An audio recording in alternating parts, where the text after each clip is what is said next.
South Kolkata ল কলেজকে কেন্দ্র করে দীর্ঘদিন ধরেই তৃণমূল ক্রাইম সিন্ডিকেট চালিয়ে এসেছে। একটা অপরাধ চক্র ক্যাম্পাসের ভেতর কাজ করছে দিনের পর দিন। টিএমসিপির মদতে পুলিশ প্রশাসন তারা নীরব ভূমিকা পালন করেছে। আরজি করের ঘটনা আমরা দেখেছি, চোখে আঙুল দিয়ে দেখিয়ে দিয়েছে যে এই রাজ্যের কোনো ক্যাম্পাসে ছাত্রীরা সুরক্ষিত নয়, নিরাপত্তাহীনতায় ভুগছে ছাত্রীরা। আমরা বারবার বলেছিলাম একই ঘটনা, গণধর্ষণের ঘটনা সাউথ কলকাতা ল কলেজের ক্যাম্পাসের ভেতরে। অভিযুক্তকে কে? মনোজিৎ। এই মনোজিৎ সেই টিএমসিপি নেতা যার নামে গত 10 বছরে অন্ততপক্ষে 20টা-30টা দুর্নীতির অভিযোগ, রেপ থ্রেট দেওয়ার অভিযোগ, শ্লীলতাহানির অভিযোগ। কসবা থানা জানতো না? কেন ব্যবস্থা নেওয়া হয়নি?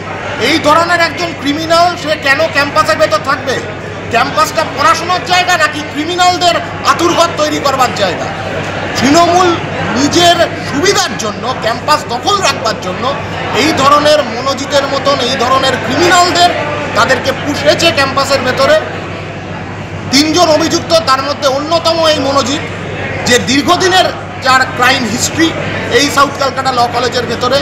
আমরা ইমিডিয়েট এই জবাব চাই যে প্রশাসন কেন দীর্ঘ 10 বছর ধরে বারংবার যখন সাউথ কলকাতা ল কলেজের একের পর এক দুর্নীতি, একের পর এক শ্লীলতাহানির ঘটনা, একের পর এক মারপিটের ঘটনা, একের পর এক বোমা বন্দুক ইত্যাদি এসব মজুত করাবার ঘটনাতে যে অভিযুক্ত ছিল তাকে কেন এতদিন পর্যন্ত তাকে ছেড়ে রাখা হয়েছিল, যাতে এই ধরনের একটা পরিণতির দিকে ক্যাম্পাসের ভেতরে একজন ছাত্রী তার জীবনের এই ধরনের একটা পরিণতির দিকে যায়, এই জবাব প্রশাসনকে দিতে হবে।